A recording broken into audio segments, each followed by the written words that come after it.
Welcome to Beyond the Scale, the show where everyday heroes tell their stories on how they turn their lives around for the healthier. I'm Coach Brittany, and today's guest is Rob Grupe. He'll be talking about his experience living a destructive lifestyle to now operating one of the largest CrossFit gyms in the nation. Hope you enjoy. All right, welcome Rob Grupe. How are you today? Doing pretty good. How about yourself? I'm doing awesome. Thank you for asking.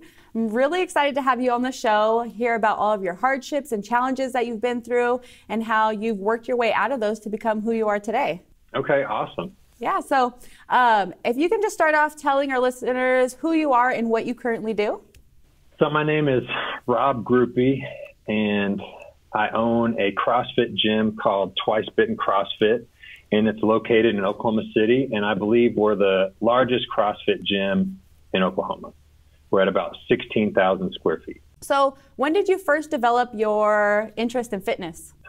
That would be probably when I was about 11 years old. Like, I was a fat kid growing up, and my dad kind of got me into fitness, showing me like Arnold movies, Rocky movies, stuff like that. So got me into bodybuilding stuff, just kind of planted the seed for that.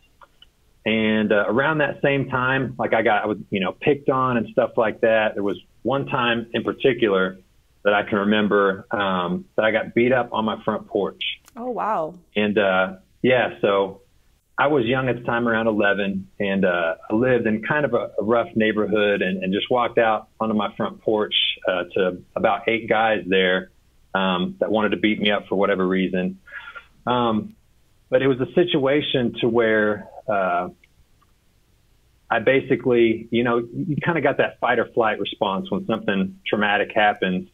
And I just found myself like pleading, like, please stop, and then one of them hit me, one of them spit on me. It was just like a really humiliating experience. And so I went back in the house, and I just remember just being so upset, just thinking like, man, like I acted like a little bitch there, like, why didn't I do something? And so that just put the desire in me. Like, I knew I needed to do something. So that really got me into fitness and started my journey on getting stronger, becoming the strongest version of myself. So that's kind of where that started, and where the first initial desire came. When you started your fitness journey from that point, did you have any ups and downs with it, or were you just like solid on getting stronger and being healthy? So that started it, and that like really became my passion.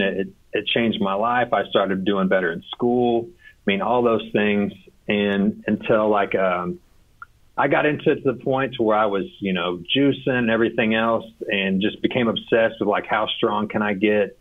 And I ended up hurting my back. It was about 17 years ago or so, I think. I hurt my back deadlifting. And that started a downward spiral for me, because it took my identity away from me. Because like all I knew was just like about being strong, and that's all I trained for. And so now all of a sudden I couldn't do anything, right? So that got me hooked on painkillers really bad. And it led to me using other drugs as well. I was selling drugs. So, I mean, it brought about a really negative time in my life, where I was negatively influencing myself, negatively influencing other people. And I can remember trying to work out, being in the gym one day, and doing a set of bench press or something like that, and my heart like started to feel weird. And my first thought was, man, like, I need to stop working out. Like, it wasn't, man, I need to stop doing drugs, I need to get my shit together. It was, man, I need to stop working out. So as crazy as that sounds, like, somehow at that time in my life, I was able to justify that. So from there, things just continued to go downhill. And then what ultimately brought all that to an end was I fell asleep at a stoplight. My foot stayed on the brake somehow, and I woke up to the police pulling me out of my vehicle, and I had drugs and a gun on me. Oh, wow. Yeah. Yeah. So it really that was the deal. And so I had to go to court, and even though it was a first offense, like, I had an attorney that was like, first offense, no big deal. It didn't work that way though. And they ended up giving me a 20-year prison sentence on a first offense. So that day in court, like, my life really changed, you know, as they started cuffing me up, my family's crying. I made a decision that day that I was going to change my life, and I was going to help other people change their lives as well. And so just to kind of backtrack a little bit, like my addiction during that time was so bad. Like, I was on such high amounts of, I had switched to taking methadone, from painkillers to methadone. Oh. I was doing that as well as, shooting cocaine daily. Oh, wow. To the point to where, where there was one time in particular that, I can remember I was in my bathroom, and, my daughter and my 2-year-old daughter and her mom, like, had no idea what was going on. And I was shooting up in the bathroom, and I had made a double dose shot earlier that day that I meant to split, but forgot. And so as I took that shot, like, I realized what was going on, and, I knew I messed up. So I still didn't want them to know what was going on. So I got myself into the shower, and I'm running water on myself, and I'm just like, kind of just pleading, like, God, like, please don't let me die. And, I had an image in my mind of, like, my daughter and her mom, like, standing over my grave and them crying. And then I'm just like, you know, please don't let me die. And then it ended up passing. And, you know, you'd think that would be the moment that I'm like, oh man, you know, that's when I turned my life around. But I didn't. Like, the addiction was so powerful that even, like, literally like 20 minutes after that, I had somehow justified it and was ready to do it again. Wow. Wow. So, okay. Yeah. So, me being locked up like that literally, like, saved my life, because, it was something I just didn't feel like I could have gotten out of on my own. So anyway, back to sentencing day. When they gave me that sentence, you know, that just, like, that was a game changer for me. And it just, like, it really made me upset. Like, I was like, okay, like, it is what it is. That's the situation. So I'm going to make sure I make every day count. Like, there's not going to be one day that I can look back on and be like, man, you know, why didn't I use this time for this or that? Right. So I was going to make every day count. So I ended up spending, 7 years, 6 months, and 18 days locked up. And, I made every day count. You know, I did, I think, completed 99 hours of college credits. I took all kinds of Votex, just like anything they offered. Like, I took it, learned how to operate heavy machinery, learned how to weld. So, as horrible as a lot of that experience was, like, I wouldn't change it for anything, because it gave me an appreciation for life and opportunity, and, that I wouldn't otherwise have, that, and, like, a really deep moral obligation to really right the wrongs of my past. You know, like I said, I negatively influenced myself and other people before, and now I have the opportunity every day to do the opposite of that, you know, to change people's lives. So I got out September 11th, 2012. So it'll be coming up on 6 years this year. And, during the last part of my sentence, I was in a facility, here in the city where I live in Oklahoma City. And I had an option of either working for a place called Big Truck Tacos or taking a welding job. And I was like, man, you know, I need to do the one that makes me feel the most uncomfortable. Because I had, in that time, like, I had to become the kind of person that, like, I would only talk to just a select few people. Other than that, I had to put my, like, don't fuck with me face on, you know, and just, so my people skills, like, were not there. Right. So I knew that I needed to change that if I wanted to get out there and be a part of fitness and help people.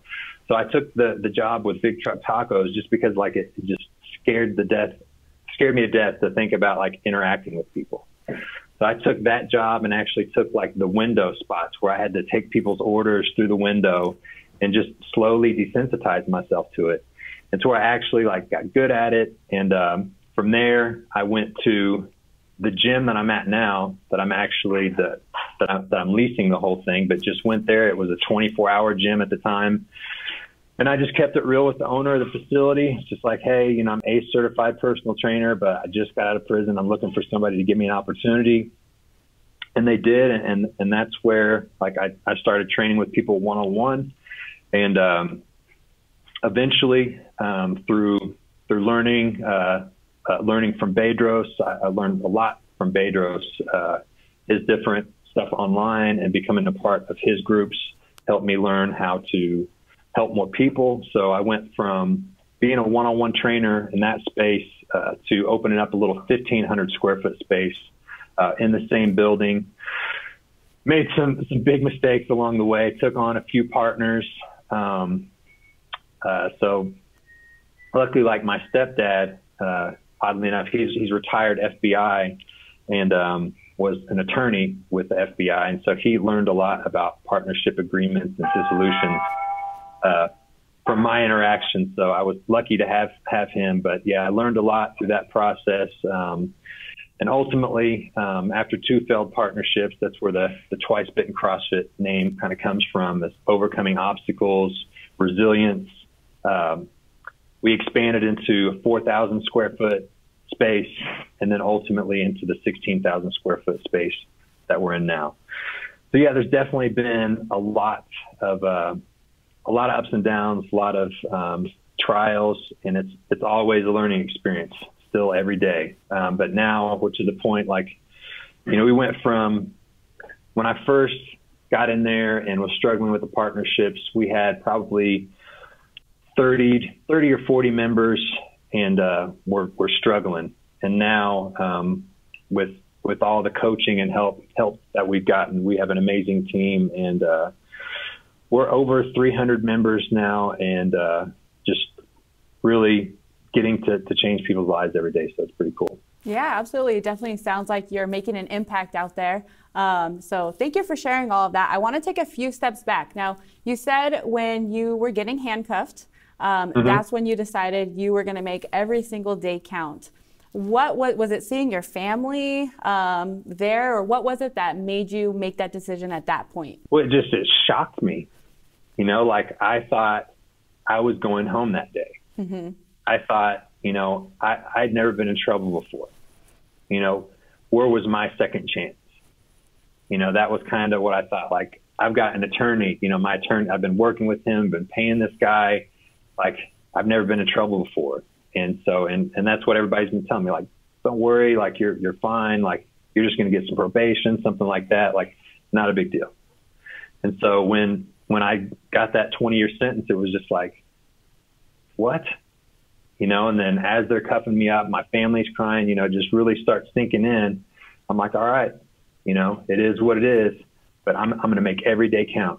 Like, just watch. Like, it just fueled me, so it was like every day that I was in there, like I was preparing. There wasn't going to be a single day that I was just going to sit and watch TV, or that I was just going to play cards, stuff that I would see people do, just to make the days go by. Like, no, I was reading. I was trying to figure out, why did this happen? What led up to me being in this position? How can I not do that again? What type of mindset did you have to adapt when you were in prison? Prison is, like, to me, in my opinion, it's kind of like a rough grade school. Like, there's a lot of stuff that you'll think maybe in your mind, like, man, that's stupid. But you can't say that, right? Because it is the way that it is. And you tell someone, hey, that's stupid, and you get stabbed, like, it's just like having to sit at certain tables, just like, it's just a whole, like, unwritten rules of, like, how things are. And it's just, I don't know. So in there, like, I just, did my own thing. Like, I was focused on, studying, getting better, getting my fitness back on point, and I would just do my own thing. And it's like, no matter who you are, like, you're going to get tested. Like, and it'll start with just like somebody will say something that's just kind of, I don't know, maybe kind of just a slightly insulting type of comment. And then see from there, like, how do you take it? Do you just let it slide? Because if you do, then it's going to be more, and then more and more. Right. So I knew that going in. So I would just, like, nip things in the bud, from the beginning. And it also helped, like, I had trained in jiu-jitsu and Vale Tudo for a couple of years before that. So that came in handy as well. But for the most part, I mean, it's a predatory environment, and people like to prey on people that they can sense are weak, right? And so, like, luckily for me, I wasn't like just an easy target. So, yeah. Yeah, I mean, I imagine, you know, having to be strong-minded and, you know, like you said, nip certain things in the butt. It's also hard to make sure you stay on that positive track with still fighting off all that negativity at the same time. Yeah, I mean, so like, oddly enough, like that's kind of in prisons where my like group training started, because like no matter where I would be, like I was focused. Like I got my workouts in every day. I just stuck to myself, and people would see me and see like that I had structure going on, and so would seek me out, like, hey man, can you help me? Like, can I work out with you? So I would end up, no matter where I was, you know, training 5 to 10 people. That's kind of how like the group training was already evolved before I got out and started doing it. Yeah, that's awesome. Now, during your imprisonment, did you have friends and family that were always there to support you? At first, like I had my daughter's mom and my daughter that were coming to see me. And during the time, like when I was into drugs, I made some poor decisions. And one of those was cheating on my daughter's mom. So there was actually like I was seeing this girl, and this girl ended up ODing. I don't know for sure that she OD'd, but this girl ended up dying that I was with, and I ended up finding her dead. Wow. And so it was like a pretty like surreal deal, you know, for this to happen. And you know, when that happened, like, you know, police came, an ambulance and all that. And so I was basically on my way back to my apartment to tell my daughter's mom everything. And one of my buddies called me and was like, hey, what's going on? And I started telling him. He's like, pull over, just listen to me. So he's like, okay, don't tell her that. You just tell her, like, I was seeing her and you were going over there to pick me up, and that's what happened. And all of a sudden, like, that started sounding a lot better than what I was going to say. So I went with that. And, you know, we were kind of split up before I went in. And then, you know, once I was going in, like, we were friends, we were cool. And then, she was bringing my daughter to see me. And then one day, you know, I got a letter from her that was like, hey, you know, I found out what really happened. I'm never going to talk to you again. And you're probably not ever going to see your daughter again. Or if you do, it won't be because I bring her up. And that whole thing, like, it was totally my fault. Mm-hmm. You know, I made those decisions and all that, but it didn't make it hurt any less. You know, and then in that environment, like, you can't show like any vulnerability, any emotion. So I just had to take that, like, push it way down and pretend like nothing was going on. Luckily, like, me and my daughter's mom and my daughter are cool, and I've been able to, like, fix that, you know, to the extent that it can be fixed. But yeah, at the time it was like really like devastating, and yeah, that was tough. But you know, I just wrote letters every single week. Yeah, I mean, I can't imagine what that felt like. Even, I mean, I commend you for keeping a positive mind, you know, the best that you could, even when that was happening and you had no control. There was nothing you can do at that point to fix the situation. So it sounds like you worked on a lot of self-growth and improvement while you were in prison. What are some of the things that you did to help grow yourself? So I read a lot. Okay. And just tried to be involved in like any kind of program I could. Like, when I first went in, one of the first things I wanted to do is go through a drug program. Like, they had one there at the facility that I was at, and I tried to apply for it, and they wouldn't let me because I had too many days remaining in my sentence. And that just blew my mind. I was like, man, like, I really want to do this, you know? And then there were people that they were forcing to do it that didn't want to do it. So that was another thing, like, that kind of just, like, didn't make sense. But so I just, you know, took it on my own, like, read whatever books that I could, a lot of like psychology, mindset type books, and just of like, you know, positive thinking, just a lot of self-help books that I read in that environment. And I made sure that I would only surround myself like with people that had goals and plans, like when they got out. You know, like if they didn't have a goal or plan, you know, that made sense, like I wouldn't talk to them or interact with them. So it made like, sometimes I just didn't talk to that many people at all. So yeah, it sounds like you worked on surrounding yourself with the positive people that, you know, were on the same track as you, that wanted the same things as you when you got out. And like you said, just having that structure, even being in prison. Do you have any books that you can recommend to our listeners that may be struggling with a negative mindset that really helped you? I mean, I think one of the best books, like one of the most memorable books that I can remember while being locked up that I read was The Fountainhead by Ayn Rand.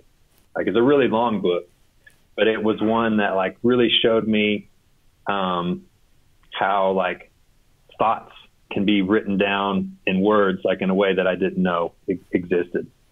So that was a pretty cool, like just moment of awareness for me. But how to influence, what was it? How to Win Friends and Influence People. That was another one. Can't think of the author of that book right offhand. But yeah, I would just make sure like I always had a book going on. Like I would just always be reading a book. I ended up becoming friends. One of the places that I was at with a facility psychologist, and I would borrow books from him, you know, and I kind of got to develop a relationship with that person and get to talk to him a couple times a month. So like that helped. I just always made sure like I was working on my body every day, working on my mind every day. So body and mind every single day, no matter what was going on. The day that you got released, what did that feel like? What were the emotions that, you know, you went through at that point? I was at a work center at the time, and I was getting ready to go to work, and I would ride my bike to and from work. And I had just, like, whenever you get close to getting out, you send like your file up for review. So they audit your days to be sure, you know, like, if they need to give you more days or you're not quite there yet. So I estimated in my mind it was still going to be about 2 months before I got out. And then they just called me in the office one day and they're like, hey, you're going home today. Oh. And I was like, what do you mean? Like, yeah, you're going home today. Like, okay, so like I should call somebody to have him come pick me up? Like, yeah. All right, so like I should pack my stuff up and bring it down here? Like, yeah.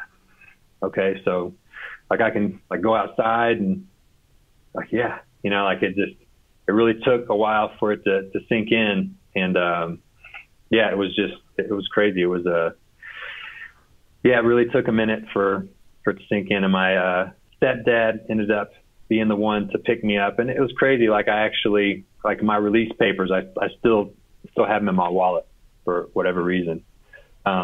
Because when they gave them to me, like I remember the day in court when I got sentenced, it said, they told me that I had a 20-year sentence, you know, which I discharged. But then I also had some supervised time outside of that, like the first 2 years supervised. But when they gave me my paperwork, it said unsupervised. And I was like, no, I know what I heard. They're like, well, it says that you're not.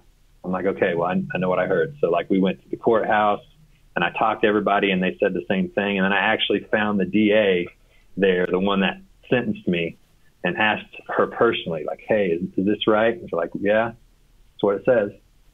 You know, so I kept those papers in my wallet and I still have them. Awesome.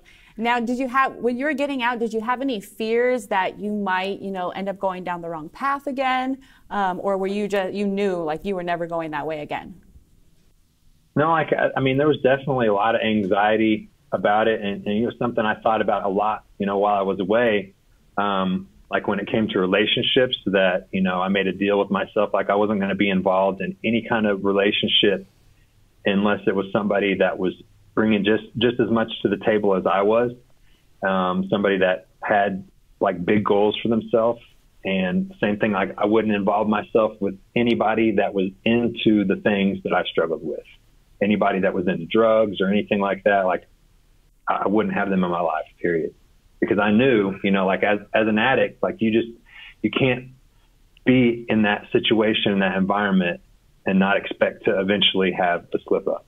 Mm-hmm. So I just knew like going into it, like that was a non-negotiable for me. You know, I wasn't going to put myself in that environment to where I could potentially make a mistake. And yeah, I mean, I still sometimes, I have dreams that I'm locked up. And, so yeah, I mean, I really made sure to not put myself in the situation or environment where, I would potentially struggle. Yeah. Now, life is full of ups and downs. I mean, for you, for myself, for our listeners, do you have any advice that you could give our listeners on how to stay on the right track? One of the people that I really like to follow is Tony Robbins. So I've been influenced a lot by Tony Robbins, been to several of his events. His Date with Destiny, amazing. But just really like the phrase, a few phrases from him, like, that remember life is always happening for you, not to you, and when something happens, and instead of asking like, oh man, why did this happen to me? Ask like, hey, what else could this mean? Because I can't think of anybody that I know that's successful that hasn't been through some shit, and I think like you can't really appreciate when things are good, like unless you've been through times that were rough. If you've never experienced anything like that, you can't appreciate the contrast as much, like in my opinion. So anytime like you're ever in a situation where everything's looking down, like, no, like it's going to get better. And this is just like, this is training. This is a test. You got to get through this and try to figure out like, how can I grow from this? Where's the lesson here? Just to take on that mindset with it. What's the lesson in this? And now what would you say is one of the biggest reasons people fail to succeed? I think that they just, they give up too early. Things get tough and then they just, I guess it wasn't meant to be or whatever. When like anything that you do that's going to be worthwhile, like it's going to require some work. It's going to be challenging, just like, getting in shape. You can't just work out for a week and just expect to be in shape. Like you got to work at it and you got to be consistent at it. It's a journey. So, I mean, anything that you're going to do, if you want to be good at it, you got to have the time under the bar with it. You got to put in the work consistently and know that there's going to be some days that feel good and there's going to be some days that don't. So that's just a part of it. Absolutely. Just enjoying the journey for all the ups and downs that it has to bring. So earlier you had mentioned that you had a choice between two jobs when you got out of prison, and you decided to choose the one that was more challenging. I strongly, believe that pushing yourself outside of your comfort zone really helps you grow as a person, helps you overcome adversity on all different levels. Would you agree that just doing one little thing a day to push yourself outside of your comfort zone can help you grow to the best version of yourself? Absolutely. Like I was actually still like locked up whenever I got to choose between those jobs. Like at a work center, like the next step before you're actually released is you basically go work during the day and give half of your money to the state. And then at night you sleep there. Right. So mine was like, I would have made more money welding, but I knew like I would be able to keep myself isolated welding. Whereas in the other one, like freaked me out. I know I'm gonna have to talk to people, I have to interact with people. I'm super uncomfortable with that. But, if I want to do something, in fitness, if I want to do something in helping people, like I got to get over that. So I've got to desensitize myself to that. So I've got to put myself in that situation that I know is going to make me uncomfortable, but I know I'm going to grow from that also. So yeah, I mean, definitely like always be stepping outside of your comfort zone. That's the only way that you're going to grow and get better as a person. Absolutely. Now, I want to take a few steps back real quick. The thing that started your whole downward spiral was you getting injured. Do you have any tips on how our listeners, let's say they're just getting into fitness or maybe, they work out a lot, tips so that way they can make sure that they stay safe while they're working out and not get injured? I would say, if you're just starting to work out, like get with a facility or a trainer, somebody that can show you the way. Like an analogy I like to use with people that are brand new It'd be like if you were a pale, pasty white person coming to me for me to be your tanning coach. You know, we can't just go out in the sun for an hour on day one and get you tan. Like at first, it doesn't take very much exposure at all for you to get the stimulus. So in between pale, pasty white and tan is process. So when we have to respect that process, you know, so we can get the fastest results in the shortest amount of time, but while staying safe. So for somebody just starting out to get with somebody that knows that and doesn't just try to run you into the ground, you know, every day, like the first week, like that they know like how to let you recover properly, get with somebody that like really cares about your results, that's familiar with working with people that haven't done anything in a long time. And for people like more into fitness, just like to avoid injury, just like to listen to your body, make sure that you're doing things properly over just getting caught up in the moment and moving a weight from point A to point B. Like really listening to your body, making sure you're doing it properly, and only then like increasing load or things, because being injured sucks, you know, because then you can't do anything. So to listen to your body and slow down if you need to, and just make sure you're doing everything properly. Absolutely. Thank you for sharing that with us. Now, you said you own one of the largest CrossFit gyms. What would you say the reason is why your gym is so successful? I think, I mean, like the team for sure.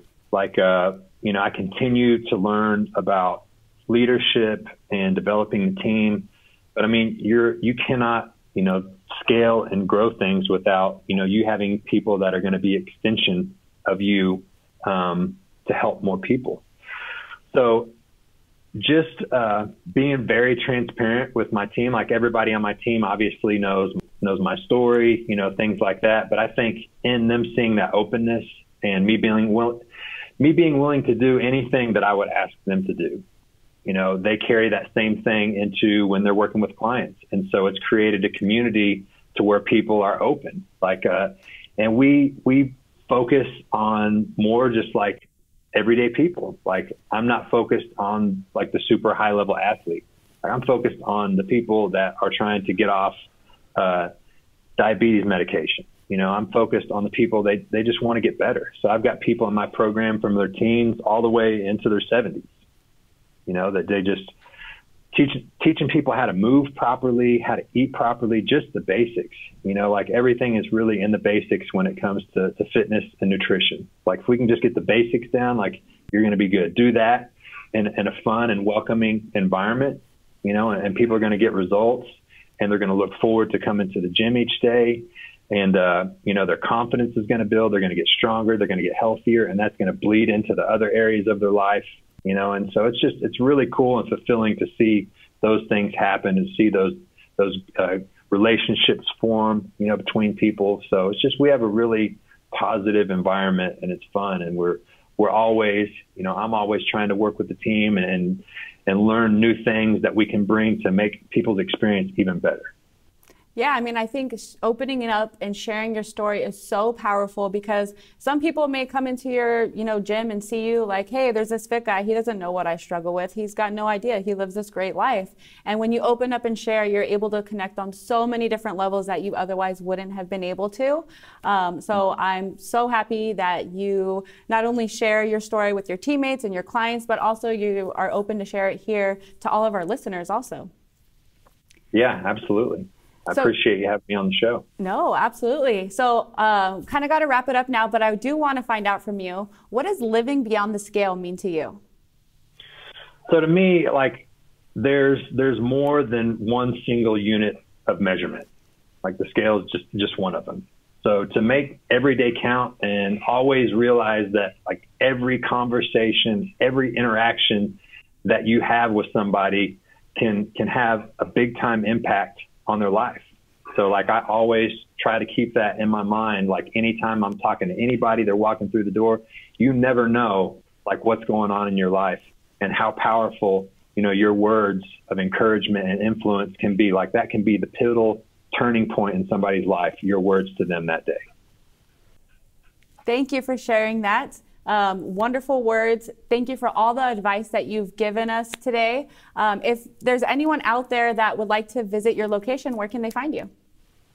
3901 North Tulsa Avenue, Oklahoma City, Oklahoma. And that's Twice Bitten CrossFit Gym. If you want to go visit CrossFit. If you want to go visit Rob, go check that out. We'll make sure we leave the links also for you. Again, it was such a pleasure having you, Rob. I hope that we can have you on in the future again. And thank you for being on. Did you know that you could have done a full workout in the amount of time it took you to listen to this podcast?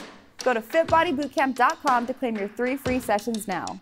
And remember to join me next Tuesday so you can see who our special guest is. Until then, remember to live a fit body, fit mind forever.